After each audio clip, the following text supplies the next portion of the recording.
Hi, Scribblers. Welcome to another Scribbler exclusive chat. Today we're with Kevan Lyon. I hope I'm saying that right. You are? Yes. So far, so good. Look at me accomplishing things. So Kevan is a founding partner at Marsal Lyon Literary Agency with over 25 years in the publishing business, including over 10 years as an agent and 17 years on the wholesale, retail, and distribution side of the business. Her background affords her helpful insight into what types of books will sell and how to market them. She loves to be swept away by captivating story and fresh narrative voice. Kevan represents numerous New York Times, USA Today, and internationally best-selling authors, including Rachel Hollis, Jennifer L. Armentrout, what's up, and Lauren J., among others. So welcome, Kevan. Thank you. Okay, today we're going to talk a little bit about query letters, which I'm sure is every agent's favorite topic. I'm sure you guys don't ever have to talk about query letters. It's a totally new topic for you. So first question is, are you open to query letters right now? Is that to me? This is Yes. Kevan. Yes. Yes, we never, Jill and I never closed queries, even over the holidays, just because we're pretty good at managing to get through them, and we're fairly specific in the areas that we're looking for now at this point. So we never close, and that's worked well for us for the past 11 years. Awesome. I love it. So what is a great query letter that you have received lately, without giving too much away if you're currently reading it? And what makes it great? And if you don't have one that you've gotten lately, just kind of what is at least one, over your career that you're like, I remember this being just a phenomenal query letter, and this is kind of what made it just stand out amongst, hundreds of thousands of query letters. Probably the number one thing is it's clear that they are aware of the type of work I represent. So right up front, it's clear that they're pitching me a book that is consistent with my interests, and not something sort of off the reservation, which surprisingly I get a lot of. I'll get urban fantasy or something, which is not something that I really do or am expert in, or I'll get a picture book query. And I've represented one picture book in my career many, many, many years ago, and I am, again, not expert there. So that's sort of like the first thing that I'm looking for. And then I'm looking to be caught up in the description of the book. And I always describe that as really well done back cover copy type description for a book. So it's that sort of, you get the hook right away, you're immediately intrigued by the story, the setting, everything is very clear in that short description. And really well done back cover copy for a novel is probably the best sort of go-to source for authors to model that descriptive paragraph off of. That's so true. So I kind of want to backpedal just a little bit. Before this call, Tori and I were actually talking about how a lot of our listeners may not fully know kind of the nitty-gritty details of what an agent actually does, like behind the scenes. So beyond just like representing books for your clients, pushing them out to publishers, what all do you get your hands dirty with in this career? Well, it's really from start to forever, as long as you continue to represent them. So first and foremost, particularly with debuts and actually even authors that are moving to new representation, the number one thing that you want to do is prepare the submission that you're going to do for them. So if I'm taking, for example, a debut author, I'm going to read that manuscript when I request it after reading the query. And I can usually tell fairly early on if it's something that I'm liking. And then I'll start to sort of edit as I go, even on that first read. But then, okay, I'm really not answering the question by getting bogged down back there. So then we get to the submission process. We've signed, we go on submission, we sell the book, everything is good. Next step then is you work out the deal particulars with the publisher, with a deal memo, fine-tuning all of the key terms to the needs of the client if they're doing any indie publishing or any other type of writing that they need to exclude from non-compete language, that kind of thing, so that by the time you get the contract, some of those bigger, thornier issues are worked out. Once the contract is signed and the author now has an editor, I sort of step back on that relationship, although I want to stay involved and know what's going on. But now the editor's input on the manuscript itself is paramount. So my role becomes more of one of supporting the author and giving feedback if they have questions when they're working through their revisions.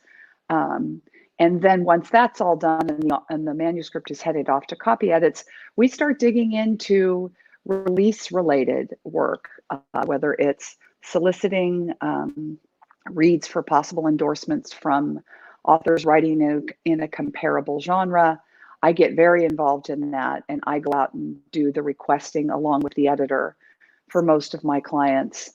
And then once that is underway and galleys are going out to people for endorsements, then we start talking to the publisher about the promo plan, which is publicity and marketing, which in most big publishers are two different groups, but that work together to develop a cohesive plan. And I'm very involved in that process. I've seen a lot of things that I believe work for particular genres. So I'm active in requesting specific things for my clients that I think will be helpful to promote the book. And that goes all the way up to the release of the book. We have our own social media, both under my name and under the agency name. We do a lot of posting and promoting of our authors' work on those venues.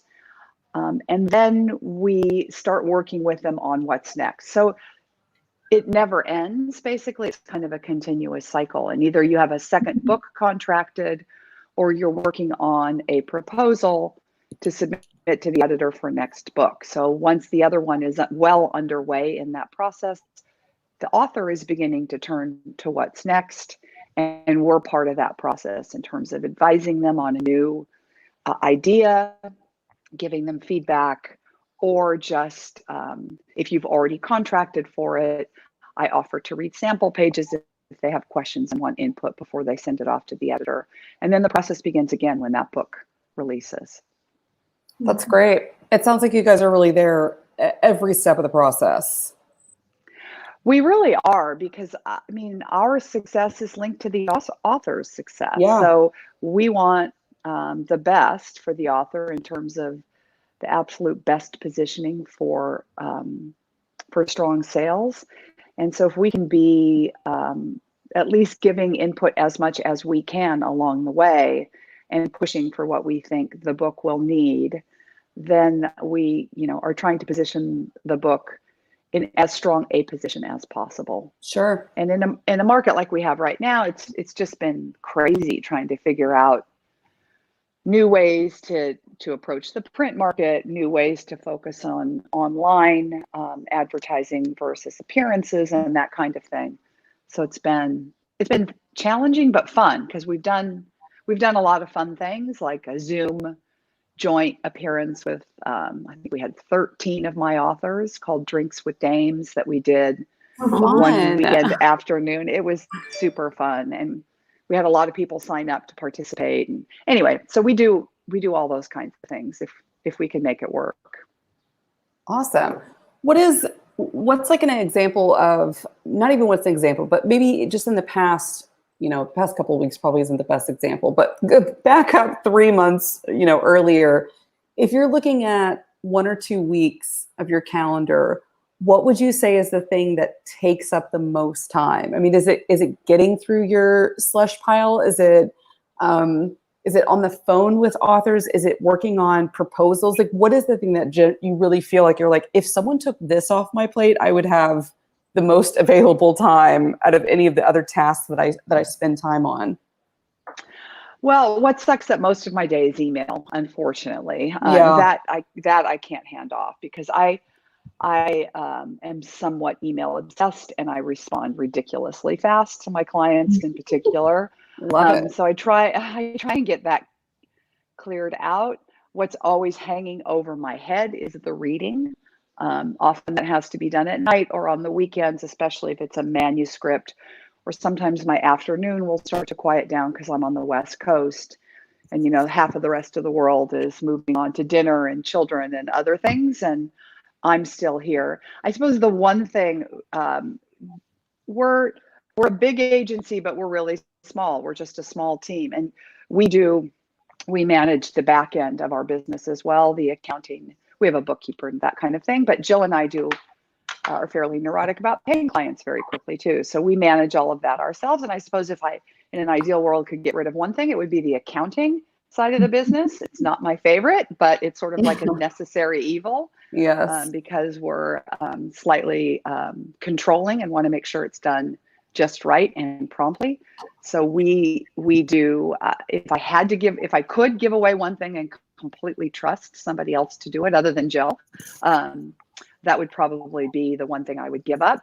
And there are certain days when it's royalty time that can consume an entire day where you're just cranking out the royalty payments to everybody and the statements. And I have an assistant who's also an agent in the agency, and she backs me up when she can work in the office with me in particular, doing a lot of that stuff, which is really a huge help. So it ebbs and flows. Like some weeks we are absolutely slammed with that. And in other weeks, it feels like every third day I'm on the phone all day long.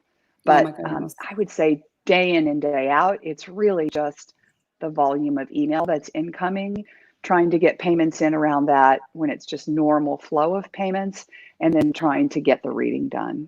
Sure. Hey, just to Lindsay, if you don't mind me jumping in, for subscribers that are unfamiliar, an agent generally, and Kevin, you don't have to acknowledge, you don't have to, what's that in the legal world, like accept or deny or whatever it is. Anyways, agents will generally take around 15%, which is why they are so tied up in making sure your book and your career is as successful as possible. And they also, when you get royalties from the publishing house, if you traditionally publish, you'll get these big statements, usually like quarterly, sometimes even less often, sometimes monthly. And they will go through these insanely complicated statements and make sure that you're getting paid what you're supposed to be getting paid. They usually get the full payment from the publisher, and they will take their cut out of it for work well done. And then they will cut you a check for the rest, and that's what comes to you. So just to clarify for anybody that's unfamiliar with how that process works.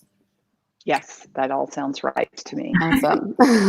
So I know that you mentioned indie authors just briefly a while back, but you also represent Jennifer Armentrout, who does, a hybrid of traditional and indie publishing. So do you have any other clients or do you have any clients that are just strictly indie? And in that case, what would you do for them? I've got a friend, for an example, that has a really successful co-written project on Wattpad, and she has an agent that helps her manage all of that stuff, the business side of what's happening there and fielding contracts that may be coming in of publishers wanting to then publish that Wattpad book. So do you have any situations like that kind of in your realm? I do, a lot less than it used to be. I think the markets have separated more than they were, say, 5 years ago. So with Jennifer, I support her on the admin side with most of her indie work. So she was sort of a unique situation. I do have a handful of other authors where they came to me with intentions of, one in particular that I'm thinking of selling a novel to traditional. And then for whatever reason, that hasn't happened. And so I'm doing her foreign and her audio, and she's quite successful in both of those arenas.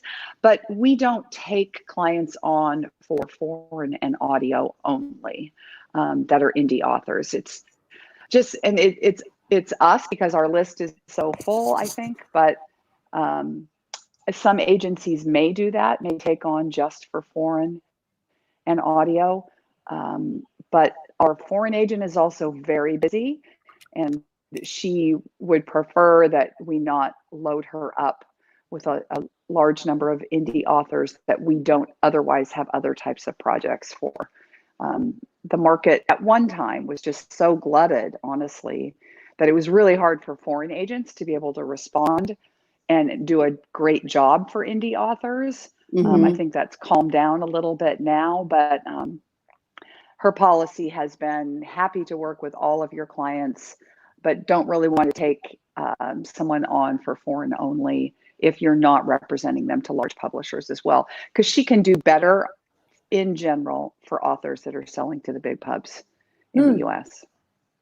I've heard that, kind of piggybacking on that, I've heard that if you're going to self-publish, and this could be totally one of those like, and it's not, rumor mill isn't the right way to say it, but like where people just say the same thing over and over again and it's not actually accurate. But I've heard so many times that if you're going to self-publish, to only put the digital version of your book out first for like the first, maybe 30 to 60 days. Because if it does really well, then you can, in that scenario, approach an agent, and then the agent might have an easier time selling the print rights to a large publishing house because they can say first time in print. Is that true? Does it help at all? So. No, okay. No, I don't think so. I mean, and it may have been true. It was true in the earlier days of self-publishing, that pubs were sort of jumping on this bandwagon to try and capitalize on the success of many of these explosively successful indie authors. But when they did, they took the ebook rights as well. They won't do anything for the print rights only. Most of the expense of publishing and the risk in publishing is on the print side. I mean, the biggest cost factors in publishing a book for a publisher are returns and freight. Sure. So you don't get rid of those things if you only take a print edition. Ebooks have really changed the economics of publishing. So all publishers that we work with would never sign anything for print rights only. They want the print, the ebook, and the audio. Honestly, even in the last couple of years, we have found that they won't exclude the audio rights even. They want all formats so that they can sort of fill out the profit picture for the book. And I think in today's market, if something has been indie published, even if it's, say, its first book in a series, or you've indie published the first 2 books in a series, if you come to me and say, these are doing great, I'd like to, publish the rest of the series through a publisher, I'll tell you to give me something new, that the publisher is not going to even want to pick up a series midstream, that they would want to look at something all new from you to consider for traditional publishing. Why do you think that is? Sorry, Lindsay, I'm taking up all of the questions. No. I'm so interested. Well, because they want the flexibility, being able to manage that whole brand. So I see. You want to be able to promote the first book in such a way that it supports the rest of the series. And in most cases in a series, your strongest sales are on the first book, or maybe the first couple books. Yeah. Especially in romance. For a while, pubs were going on and on and on, but then they started moving to trilogies because they found that the sales dropped off. And I think there sort of remains that belief that sales start to decline on a series because people think they need to start at book 1. The further you get in, the harder it gets to get readers to start at the beginning. So in general, they would rather take your wonderful platform and hope to move or to attract those readers to your new series in addition to the one that you're indie publishing. And usually if it's very successful, we can create a scenario contractually where you can do both series. We just try to exclude the first one and sell the next one to a traditional publisher for traditional publishing. So best case scenario would be like someone, let's say they wanted to traditionally publish, they wanted to self-publish. They self-publish let's say a trilogy. It does incredibly well for self-publishing. It does incredibly well. They get kind of a readership. It's rated really well on Goodreads. Readers are loving it. They can't wait to see what's next from this author. And then they, let's say, query you guys and say, I have a new series that I want to start. This time I want to see if, there's an agent that would like to represent me. My first trilogy did really well. This is how many sales there were online, and it's like a pretty solid number. That's a situation that would excite you guys more, right? Because it's like, okay, they've had some success and now they have this new series and they're ready to take that to a publisher. And we have maybe some numbers to show that their first books did pretty well with an audience. Yes, that is definitely a stronger scenario. Awesome. Yeah. Never thought about it that way. Would you say, I know for a while there, especially like 10 years ago when I was just starting out, it almost seemed like agents wanted you to come at them saying, oh, I've got a trilogy with plans for all these different books. But is it less terrifying to jump into a debut author with a single title because there's less that the publisher has to put at risk sales-wise? Or is there really no, here nor there with trilogies, single titles, duologies? I think it depends on the genre. So in mystery, which is honestly a slim genre, there's just only a handful of imprints that are successfully doing mystery right now. Mm-hmm. So that is a hurdle right away that we've erected if someone wants to write mystery or historical mystery. But that is series related. So if you're good in that series and you have a great track record in that series, or you're writing something really fresh and unique and it's debut and that's the direction you want, then we're happy to see a series. Same thing in romance. The challenge we're seeing in romance right now is that it's just a tough sale in romance. The romance market right now is very difficult to sell, particularly contemporary romance, and this will change. I mean, romance readers are not going away. But for whatever reason, and it's partly tied to the fact that romance was traditionally done in mass market paperback, mm-hmm. which is a challenged format right now from a distribution standpoint. But the romance genre, which is very series prone, has been challenging. If you're writing women's fiction, which is, I know covers romance and covers mystery, but is sort of more specific to excluding those areas, mm-hmm. then it really is single title driven. We don't generally want series. Now, there are exceptions to that, absolutely. But for the most part, we want a single title that we're really excited about. And if for some reason the book does so well and the publisher says, we'd love to continue more in this world, then we would go back and do potentially a second book in that world. But in general, women's fiction is a single title business, and they want something wonderful, and so do we. And then we would move on to a next story that would appeal to the same or similar audience, but not be in that world and not be considered a series. That's interesting. Okay, I have a final question for you. It's a game. Ready? She always does this, and it's always scary when Tori says, no. Okay. No, it's not. Okay, let's act like I'm your client, okay? And I'm going to call mm-hmm. you with a crisis. Ready? Okay. Run. No, this is like something that I keep seeing. We have this like private Scribbler Facebook group, and I see this over and over and over again. They don't know we're watching, but we're always watching to see what they post. And they always say this. Okay, we're going to act it out. Okay. Oh my God, the phone is ringing. Kevin, you just picked up.